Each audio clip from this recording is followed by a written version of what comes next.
किन किन विषयों को शामिल किया जाए, मुझे पॉजिटिविटी से भरे एक से बढ़कर एक इनपुट्स मिले हैं। इनमें बहुत सारे ऐसे देशवासियों का जिक्र है जो दूसरों के लिए उम्मीद की किरण बनकर उनके जीवन में बेहतरी लाने में जुटे हुए हैं। साथियों, कुछ ही दिन बाद 8 मार्च को हम महिला दिवस मनाएंगे। ये विशेष दिन देश की विकास यात्रा में नारी शक्ति के योगदान को नमन करने का अवसर होता है। महाकवि भरतियार जी ने कहा है कि विश्व तभी समृद्ध होगा जब महिलाओं को समान अवसर मिलेंगे। आज भारत की नारी शक्ति हर क्षेत्र में प्रगति की नई ऊंचाइयों को छू रही है।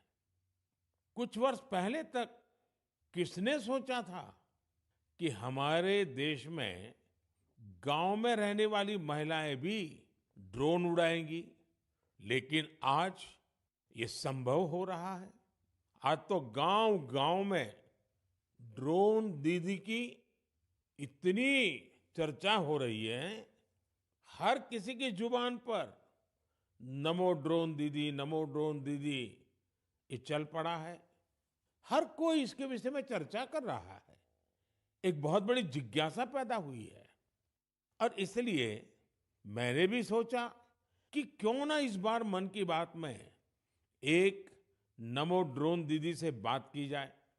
हमारे साथ इस वक्त नमो ड्रोन दीदी सुनीता जी जुड़ी हुई हैं, जो उत्तर प्रदेश के सीतापुर से हैं।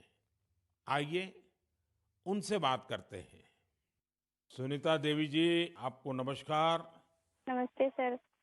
अच्छा सुनीता जी, पहले मैं आपके विषय में जानना चाहता हूँ, आपके परिवार के विषय में जानना चाहता हूँ। थोड़ा कुछ बता दीजिए। सर, हमारे परिवार में 2 बच्चे हैं, हमें हस्बैंड हैं, माता जी हैं मेरी। आपकी पढ़ाई क्या हुई Sunita ji? Sir, BA final है। और वैसे घर में कारोबार वगैरह क्या है? कारोबार वगैरह खेती-बाड़ी संबंधित करते हैं, खेती वगैरह। अच्छा सुनीता जी, ये ड्रोन दीदी बनने का आपका सफर कैसे शुरू हुआ? आपको ट्रेनिंग कहाँ मिली? कैसे कैसे बदलाव क्या आया? मुझे पहले से जानना है। जी, सर ट्रेनिंग हमारी फूलपुर इफ्को में हुआ था इलाहाबाद में, और वहीं से हमको ट्रेनिंग मिली है। तो तब तक आपने ड्रोन के विषय में सुना था कभी? सर, सुना नहीं था। एक बार ऐसे देखे थे, कृषि विज्ञान केंद्र जो सीतापुर का है, वहाँ पे हमने देखा था, पहली बार वहाँ देखा था हमने ड्रोन। सुनीता जी, मुझे ये समझना है कि मानो आप पहले दिन गए, जी। पहले दिन आपका ड्रोन दिखाया होगा, फिर कुछ बोर्ड पे पढ़ाया गया होगा, कागज पे पढ़ाया गया होगा, फिर मैदान में ले जाके प्रैक्टिस, क्या क्या हुआ होगा? आप मुझे बस समझा सकती हैं पूरा वर्णन? जी, जी सर। पहले दिन सर हम लोग जब गए हैं तो उसके दूसरे दिन से हम लोगों की ट्रेनिंग शुरू हुई थी। पहले तो थ्योरी पढ़ाई गई थी, सब क्लास चले थे 2 दिन। क्लास में ड्रोन में क्या-क्या पार्ट हैं, कैसे-कैसे आपको क्या-क्या करना है, ये सारी चीज़ें थ्योरी में पढ़ाई गई थी। तीसरे दिन सर हम लोगों का पेपर हुआ था।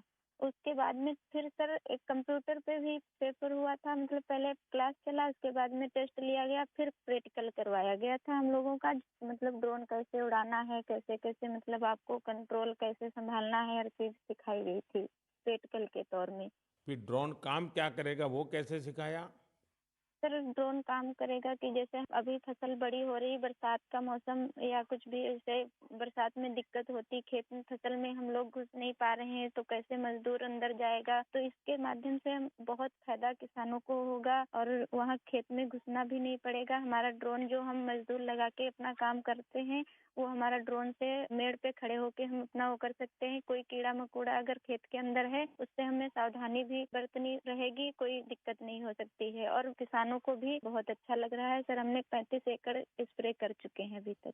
तो किसानों को भी समझ है कि इसका फायदा है? जी सर, किसानों को बहुत संतुष्ट होते हैं, कह रहे हैं बहुत अच्छा लग रहा है, समय का भी बचत होता है, सारी सुविधा आप खुद देती हैं, पानी, दवा सब कुछ आप साथ में रखती हैं, और हम लोगों को सिर्फ आके खेत बताना पड़ता है कि कहाँ से कहाँ तक मेरा खेत है, और सारा काम आधा घंटे में ही निपटा देती।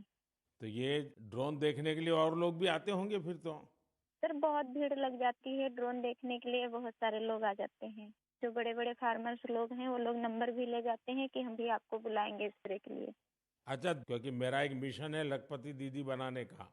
अगर आज देश भर की बहनें सुन रही हैं, तो एक ड्रोन दीदी आज पहली बार मेरे साथ बात कर रही है, तो क्या कहना चाहेगी आप? जैसे आज मैं अकेले ड्रोन दीदी हूँ, तो ऐसे ही हज़ारों बहनें आगे आएँ कि मेरे जैसे ड्रोन दीदी वो भी बने। और मुझे बहुत खुशी होगी कि जब मैं अकेली हूँ, मेरे साथ में और हज़ारों लोग खड़े होंगे, तो बहुत अच्छा लगेगा कि हम अकेले नहीं, बहुत सारे लोग हमारे साथ में ड्रोन दीदी के नाम से पहचानी जाती हैं।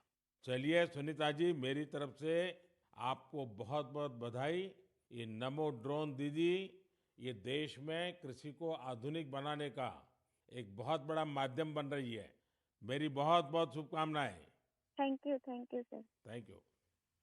साथियों, आज देश में कोई भी क्षेत्र ऐसा नहीं है जिसमें देश की नारी शक्ति पीछे रह गई हो। एक और क्षेत्र जहां महिलाओं ने अपनी नेतृत्व क्षमता का बेहतरीन प्रदर्शन किया है, वो है प्राकृतिक खेती, जल संरक्षण और स्वच्छता। केमिकल से हमारी धरती माँ को जो कष्ट हो रहा है, जो पीड़ा हो रही है, जो दर्द हो रहा है, हमारी धरती माँ को बचाने में देश की मातृशक्ति बड़ी भूमिका निभा रही है। देश के कोने-कोने में महिलाएं अब प्राकृतिक खेती को विस्तार दे रही है। आज अगर देश में जल जीवन मिशन के तहत इतना काम हो रहा है, तो इसके पीछे पानी समितियों की बहुत बड़ी भूमिका है। इस पानी समिति का नेतृत्व महिलाओं के ही पास है। इसके अलावा भी बहनें बेटियां जल संरक्षण के लिए चौतरफा प्रयास कर रही हैं। मेरे साथ फोन लाइन पर ऐसी ही महिला है कल्याणी प्रफुल्ल पाटिल जी। ये महाराष्ट्र की रहने वाली है। आइए कल्याणी प्रफुल्ल पाटिल जी से बात कर उनका अनुभव जानते हैं। कल्याणी जी नमस्ते। नमस्ते सर जी, नमस्ते। कल्याणी जी, पहले तो आप अपने विषय में, अपने परिवार के विषय में, अपने कामकाज विषय में जरा बताइए। सर मैं एमएससी माइक्रोबायोलॉजी हूँ और मेरे घर में मेरे पतिदेव, मेरी सास है और मेरे 2 बच्चे हैं और 3 साल से मैं अपने ग्राम पंचायत में कार्यरत हूँ। और फिर गांव में खेती के काम में लग गई, क्योंकि आपके पास बेसिक नॉलेज भी है, आपकी पढ़ाई भी क्षेत्र में हुई है और अब आप खेती में जुड़ गई हैं। तो क्या-क्या नए प्रयोग किए हैं आपने? सर हमने जो 10 प्रकार के हमारी वनस्पति है, उसको एकत्रित करके उससे हमने ऑर्गेनिक फवारनी बनाया। जैसे कि जो हम पेस्टिसाइड वगैरह स्प्रे करते, तो उससे पेस्ट वगैरह जो हमारी मित्र कीट रहती है, वो नष्ट हो रहे हैं और हमारी सॉइल का पोल्यूशन होता है। जो सब केमिकल चीजें वो पानी में घुल मिल रही है, उसकी वजह से हमारे बॉडी पर भी हानिकारक परिणाम दिख रहे हैं। उस हिसाब से हमने कम से कम पेस्टिसाइड का यूज करके। तो एक प्रकार से आप पूरी तरह प्राकृतिक खेती की तरफ जा रही हैं। हाँ, जो अपनी पारंपरिक खेती है सर, वैसे हमने की पिछले साल। क्या अनुभव आया प्राकृतिक खेती में? सर जो हमारी महिला है, उनको जो खर्च है वो कम लगा और जो प्रोडक्ट है सर, तो वो समाधान था कि हमने विदाउट पेस्ट वो किया है, क्योंकि अब कैंसर के प्रमाण जो बढ़ रहे हैं, जैसे शहरी भागों में तो है, लेकिन गांव में भी हमारे उसका प्रमाण बढ़ रहा है। तो उस हिसाब से अगर आप अपने आगे के परिवार को अपने सुरक्षित करना है, तो ये मार्ग अवलंबना जरूरी है। इस हिसाब से वो महिलाएं भी सक्रिय सहभाग इसके अंदर दिखा रही है। अच्छा कल्याणी जी, आपने कुछ जल संरक्षण में भी काम किया है, उसमें क्या किया है आपने? सर रेन वाटर हार्वेस्टिंग जो हमारे शासकीय जितने भी इमारतें, जैसे कि प्राथमिक शाला हुई, आंगनवाड़ियाँ हुए, हमारी ग्राम पंचायत की जो बिल्डिंग है, वहाँ के जो पानी है बारिश का, वो सब इकट्ठा करके हमने एक जगह पे कलेक्ट किया हुआ है। और जो रिचार्ज शाफ्ट है सर, कि बारिश का पानी जो गिरता है वो जमीन के अंदर परकोलेट होना चाहिए, तो उस हिसाब से हमने 20 रिचार्ज शाफ्ट हमारे गांव के अंदर किए हुए हैं और 50 रिचार्ज शाफ्ट का सैंक्शन हो गया है। अब जल्दी ही उसका भी काम चालू होने वाला है। चलिए कल्याणी जी, आपल्याशी बोलून खूप आनंद झाला. तुम्हाला खूप खूप शुभेच्छा.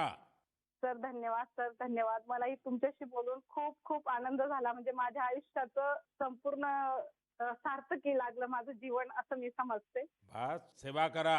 चलिए, आपका नाम ही कल्याणी है तो आपको तो कल्याण करना ही करना है. धन्यवाद जी. नमस्कार. धन्यवाद सर, धन्यवाद.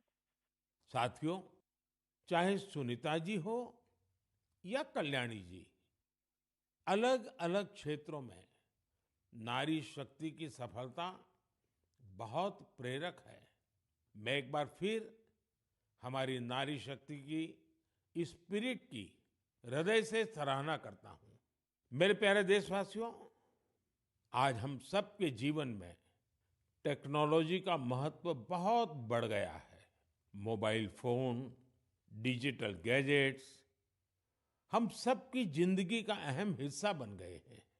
लेकिन क्या आप कल्पना कर सकते हैं कि डिजिटल गैजेट्स की मदद से अब वन्य जीवों के साथ तालमेल बिठाने में भी मदद मिल रही है. कुछ दिन बाद 3 मार्च को विश्व वन्य जीव दिवस है. इस दिन को वन्य जीवों के संरक्षण के प्रति जागरूकता फैलाने के उद्देश्य से मनाया जाता है. इस वर्ष वर्ल्ड वाइल्ड लाइफ डे की थीम में डिजिटल इनोवेशन को सर्वोपरि रखा गया है. आपको ये जानकर खुशी होगी कि हमारे देश के अलग-अलग हिस्सों में वन्य जीवों के संरक्षण के लिए टेक्नोलॉजी का खूब उपयोग हो रहा है. पिछले कुछ वर्षों में सरकार के प्रयासों से देश में बाघों की संख्या बढ़ी है. महाराष्ट्र के चंद्रपुर के टाइगर रिजर्व में बाघों की संख्या 250 से ज्यादा हो गई है. चंद्रपुर जिले में इंसान और बाघों के संघर्ष को कम करने के लिए आर्टिफिशियल इंटेलिजेंस की मदद ली जा रही है. यहाँ गांव और जंगल की सीमा पर कैमरे लगाए गए हैं. जब भी कोई बाघ गांव के करीब आता है, तब एआई की मदद से स्थानीय लोगों को मोबाइल पर अलर्ट मिल जाता है. आज इस टाइगर रिजर्व के आसपास के 13 गांवों में इस व्यवस्था से लोगों को बहुत सुविधा हो गई है और बाघों को भी सुरक्षा मिली है. साथियों, आज युवा एंटरप्रेन्योर्स भी वन्य जीव संरक्षण और इको टूरिज्म के लिए नए नए इनोवेशन सामने ला रहे हैं. उत्तराखंड के रुड़की में रोटर प्रिसिशन ग्रुप्स ने wild life institute of India के सहयोग से ऐसा ड्रोन तैयार किया है जिससे केन नदी में घड़ियालों पर नजर रखने में मदद मिल रही है. इसी तरह बेंगलुरु की एक कंपनी ने बघीरा और गरुड़ नाम का ऐप तैयार किया है. बघीरा ऐप से जंगल सफारी के दौरान वाहन की स्पीड और दूसरी गतिविधियों पर नजर रखी जा सकती है. देश के कई टाइगर रिजर्व में इसका उपयोग हो रहा है. आर्टिफिशियल इंटेलिजेंस और इंटरनेट ऑफ थिंग्स पर आधारित गरुड़ ऐप को किसी सीसीटीवी से कनेक्ट करने पर रियल टाइम अलर्ट मिलने लगता है. वन्य जीवों के संरक्षण की दिशा में इस तरह के हर प्रयास से हमारे देश की जैव विविधता और समृद्ध हो रही है. साथियों, भारत में तो प्रकृति के साथ तालमेल हमारी संस्कृति का अभिन्न हिस्सा रहा है. हम हजारों वर्षों से प्रकृति और वन्य जीवों के साथ सह अस्तित्व की भावना से रहते आए हैं. अगर आप कभी महाराष्ट्र के मेलघाट टाइगर रिजर्व जाएंगे तो वहां स्वयं इसे अनुभव कर सकेंगे. इस टाइगर रिजर्व के पास खटकली गांव में रहने वाले आदिवासी परिवारों ने सरकार की मदद से अपने घर को होम स्टे में बदल दिया है. ये उनकी कमाई का बहुत बड़ा साधन बन रहा है. इसी गांव में रहने वाले कोरकू जनजाति के प्रकाश जामकर जी ने अपनी 2 हेक्टेयर जमीन पर 7 कमरों वाला होम स्टे तैयार किया है। उनके यहाँ रुकने वाले पर्यटकों के खाने पीने का इंतजाम उनका परिवार ही करता है। अपने घर के आसपास उन्होंने औषधीय पौधों के साथ आम और कॉफी के पेड़ भी लगाए हैं। इससे पर्यटकों का आकर्षण तो बढ़ा ही है, दूसरे लोगों के लिए भी रोजगार के नए अवसर बने हैं।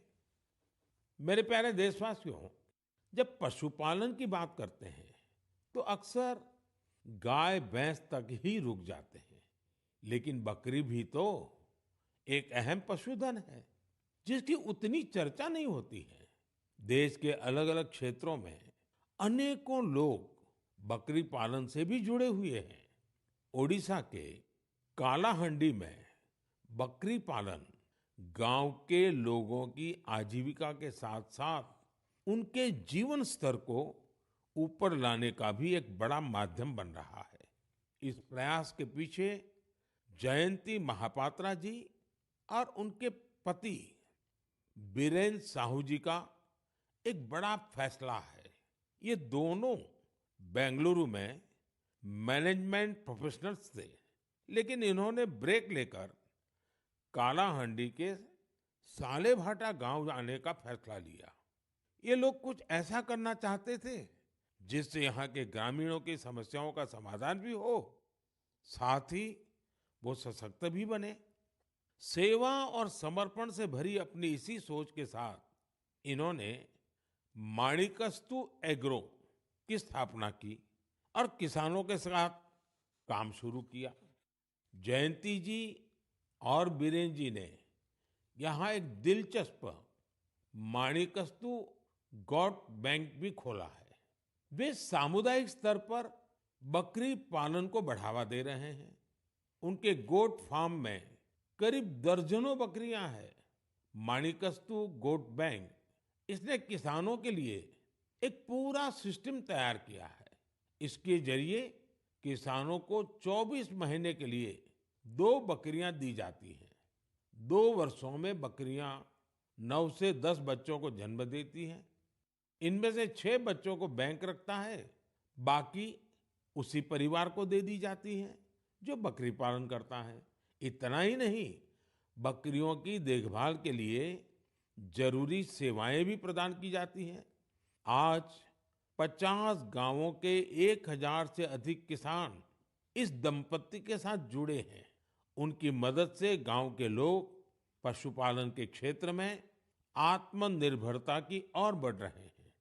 मुझे ये देखकर बहुत अच्छा लगता है कि विभिन्न क्षेत्रों में सफल प्रोफेशनल्स छोटे किसानों को सशक्त और आत्मनिर्भर बनाने के लिए नए नए तरीके अपना रहे हैं। उनका यह प्रयास हर किसी को प्रेरित करने वाला है। मेरे प्यारे देशवासियों, हमारी संस्कृति की सीख है परमार्थ परमो धर्मः, यानी दूसरों की मदद करना ही सबसे बड़ा कर्तव्य है।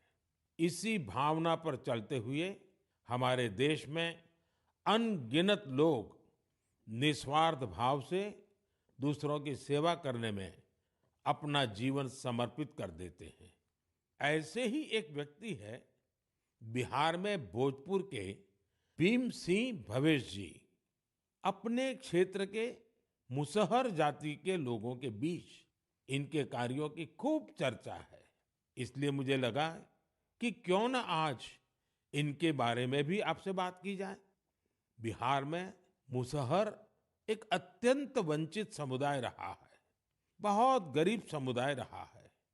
भीम सिंह भवेश जी ने इस समुदाय के बच्चों की शिक्षा पर अपना फोकस किया है ताकि उनका भविष्य उज्जवल हो सके। उन्होंने मुसहर जाति के करीब 8000 बच्चों का स्कूल में दाखिला कराया है। उन्होंने एक बड़ी लाइब्रेरी भी बनवाई है जिससे बच्चों को पढ़ाई लिखाई की बेहतर सुविधा मिल रही है। भीम सिंह जी अपने समुदाय के सदस्यों के जरूरी डॉक्यूमेंट बनवाने में, उनके फॉर्म भरने में भी मदद करते हैं। इससे जरूरी संसाधनों तक गांव के लोगों की पहुंच और बेहतर हुई है। लोगों का स्वास्थ्य बेहतर हो, इसके लिए उन्होंने 100 से अधिक मेडिकल कैंप्स लगवाए हैं। जब कोरोना का महासंकट सिर पर था, तब भीम सिंह जी ने अपने क्षेत्र के लोगों को वैक्सीन लगवाने के लिए भी बहुत प्रोत्साहित किया। देश के अलग-अलग हिस्सों में भीम सिंह भवेश जी जैसे कई लोग हैं जो समाज में ऐसे अनेक नेक कार्यों में जुटे हैं।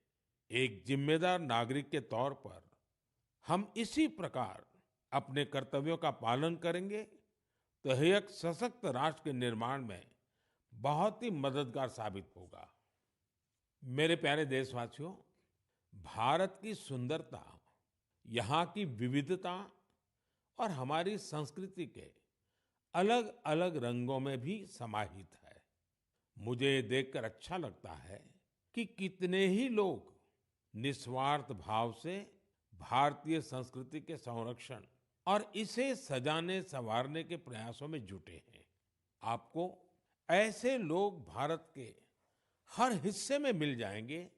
इनमें से बड़ी संख्या उनकी भी है जो भाषा के क्षेत्र में काम कर रहे हैं। जम्मू कश्मीर में गांदरबल के मोहम्मद मानशाह जी पिछले 3 दशकों से गोजरी भाषा को संरक्षित करने के प्रयासों में जुटे रहे हैं। वे गुजर बकरवाल समुदाय से आते हैं, जो कि एक जनजातीय समुदाय है। उन्हें बचपन में पढ़ाई के लिए कठिन परिश्रम करना पड़ा था। वो रोजाना 20 किलोमीटर की दूरी पैदल तय करते थे। इस तरह की चुनौतियों के बीच उन्होंने मास्टर्स की डिग्री हासिल की और ऐसे में ही उनका अपनी भाषा को संरक्षित करने का संकल्प दृढ़ हुआ। साहित्य क्षेत्र में मानशाह जी के कार्यों का दायरा इतना बड़ा है कि इसे करीब 50 संस्करणों में सहेजा गया है। इनमें कविताएं और लोकगीत भी शामिल हैं। उन्होंने कई किताबों का अनुवाद गोजरी भाषा में किया है। साथियों, अरुणाचल प्रदेश में तीरप के बनवंग लोसू जी एक टीचर है। उन्होंने वांचो भाषा के प्रसार में अपना अहम योगदान दिया है।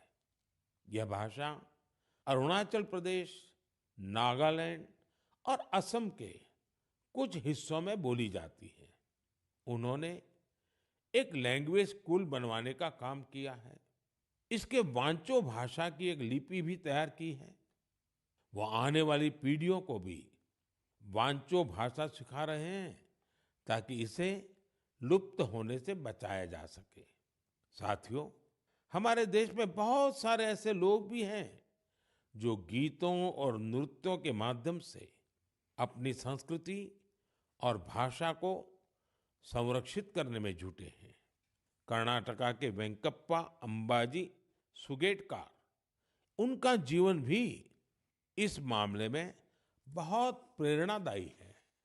यहाँ के बागलकोट के रहने वाले सुगाटकर जी एक लोक गायक हैं। इन्होंने 1000 से अधिक गोंधड़ी गाने गाए हैं। साथ ही इस भाषा में कहानियों का भी खूब प्रचार प्रसार किया है। उन्होंने बिना फीस लिए सैकड़ों विद्यार्थियों को ट्रेनिंग भी दी है।